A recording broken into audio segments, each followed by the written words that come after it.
Taylor Swift has come a long way from crying on her guitar, but maybe she still wants to sometimes, especially after these embarrassing moments. You can't even start talking about Taylor Swift's most awkward moments without mentioning the 2009 MTV Video Music Awards. If you happened to miss one of the most infamous media moments of all time, here's the short version. Swift won the award for Best Female Video for her track You Belong With Me, and in the middle of her acceptance speech, Kanye West jumped on stage and snatched the microphone out of her hand. While Swift awkwardly looked on, Kanye addressed the crowd, saying, "Yo, Taylor, I'm really happy for you, I'ma let you finish, but Beyoncé had one of the best videos of all time." The moment went down in pop culture history and prompted the rapper to apologize and admit he was out of line. The Jesus Walks rapper took to his blog after the show to issue an apology, writing, "I'm so sorry to Taylor Swift and her fans and her mom. I'm in the wrong for going on stage and taking away from her moment." West also apologized to Swift later via phone call, and the two put the beef to bed shortly after. The Blank Space singer even presented West with the Video Vanguard Award at the 2015 VMAs and poked fun at their past debacle, saying, "I'm really happy for you and I'ma let you finish." Taylor Swift may have put that Kanye beef to bed, but their momentary peace was only the calm before the storm. The two artists became embroiled in a huge feud when Ye dropped his track Famous in 2016, in which he raps about going to bed with Swift and says he made her famous, while calling her the B-word. Ye claimed Tay approved the lyrics, but Swift painted a different picture. In her 2016 Grammy acceptance speech, she seemingly alluded to the track, quipping, "There are going to be people along the way who will try to undercut your success or take credit for your accomplishments or your fame." On the other hand, Kim Kardashian defended her then-husband in an interview with GQ, claiming the pop star approved the lyrics. Because they've had their issues in the past, he really did want to do the right thing. And be respectful. And maybe she just took it the wrong way. Shortly after, Kardashian released video footage of West's phone call in which Swift said, "I don't think anybody would listen to that and be like, oh, that's a real diss." Swift clapped back, writing in a since-deleted Instagram post, "Where is the video of Kanye telling me he was going to call me that in his song? It doesn't exist because it never happened. You don't get to control someone's emotional response to being called that in front of the entire world." For a while, it seemed like Taylor Swift would never live down the infamous Kanye West moment, especially when others kept recreating the event at other award shows. In 2013, Swift won the award for Favorite Country Artist at the People's Choice Awards, but an awkward moment ensued when she tried to accept the award from presenter Olivia Munn. The newsroom actor didn't return Swift's embrace and then proceeded to grab the award back from the singer. Swift joked, quote, "This always happens," to which Munn replied, "And it will always happen, Taylor. This is your lot in life." Munn ultimately let the star have her moment, handing back the award and exiting the stage, but everyone knew Taylor Swift had just been Kanye'd again. Munn admitted to E! Afterward that the whole thing had been planned beforehand, and Swift was definitely prepared for the joke. Because Kanye took her award, and that's kind of like what people do to her. I was like, it's just a joke. She added, "I guess some people didn't know we were joking, but at least the people that mattered knew that we were joking." Journalistic integrity was the last thing on one reporter's mind when she crossed paths with Taylor Swift. In 2015, Swift went home empty-handed from the Grammys and also had an awkward run-in with Entertainment Tonight reporter Nancy O'Dell. First, the reporter asked the cameraman to pan down Swift's outfit to show her legs, but that was just the start. You're going to walk home with more than maybe just a trophy tonight. I think lots of men. I'm not going to walk home with any men tonight. Swift tried to play it off after that, but the question clearly came out of the blue and crossed the line. That wasn't the only time the love story singer battled sexism in the media. In an interview with Today FM Sydney, the singer clapped back at people who criticize her for writing so many songs about her love life. I think, frankly, that's a very sexist angle to take. No one says that about Ed Sheeran. No one says it about Bruno Mars. They're all writing songs about their exes, their current girlfriends.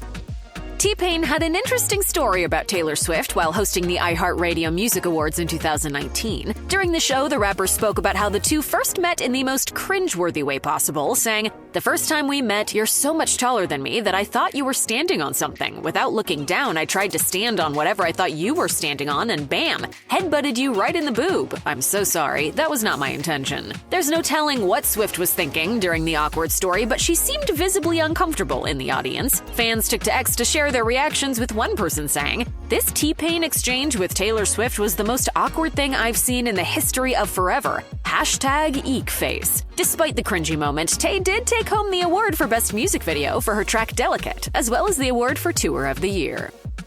If you're interviewing a musician ahead of an award show, you should probably know whether or not they're actually up for any awards. One journalist learned that the hard way ahead of the 2012 Billboard Music Awards when she had an awkward run-in with Swift backstage. The delicate singer was at a loss for words when the reporter, downtown Julie Brown, told her, "And you've got another couple of awards that you're up for, so..." Really? After the interviewer awkwardly responded, "Yeah, maybe," Swift reiterated that she, in fact, wasn't up for any awards. Brown quickly bounced back from the slip-up, telling Swift she was going to give her the award for being the sweetest person on camera, for being kind about the mistake. Swift took the interview in stride. She did, however, take home the award for Woman of the Year that year, but she had known about the prestigious honor the year prior. All eyes are on Grammy nominees when the winners are about to be named. Close-up shots tell the whole story, whether an artist seems shocked to lose or plays it safe by keeping their reactions undetected. Taylor Swift had an interesting reaction of her own during the 2014 Grammy Awards when she was up for Album of the Year for her record Red. For a split second, Swift seemed to think she'd won when presenter Alicia Keys announced that Random Access Memories by Daft Punk had taken home the award. As soon as the first R syllable was out of Keys' mouth, Swift and her team were visibly overjoyed before quickly dialing back their excitement. And they really dragged out the rap. And I was like, for a second there, I kind of thought we had it, and we didn't.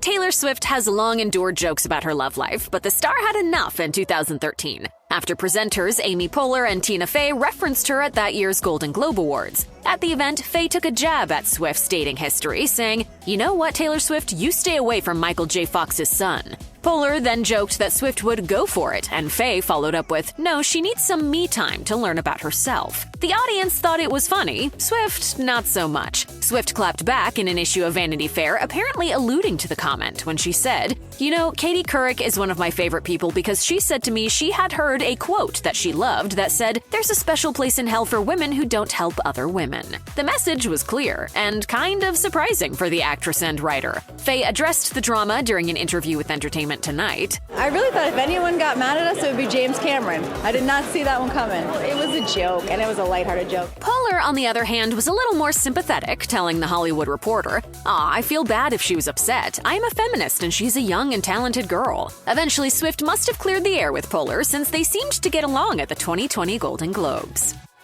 Swifties everywhere were in for a wild ride in 2015. Taylor Swift and Nicki Minaj's social media spat began when Swift's Bad Blood music video was nominated for Video of the Year at the VMAs, but Minaj's Anaconda video didn't get a nod. Minaj took to X, writing, "If your video celebrates women with very slim bodies, you will be nominated for Vid of the Year." Swift saw that as a shot at her Bad Blood video. She responded in a since-deleted tweet, "Nicki Minaj, I've done nothing but love and support you. It's unlike you to pit women against each other. Maybe one of the men took your slot." Minaj then replied with, "Huh? You must not be reading my tweets. Didn't say a word about you. I love you just as much, but you should speak on this." Swift later apologized for misinterpreting the tweets. The rapper accepted her apology and the artists buried the beef. Although Swift went on to win that year's Video of the Year award, there was no Bad Blood on stage. The two went on to perform a mashup of The Night Is Still Young and Bad Blood together during the awards show.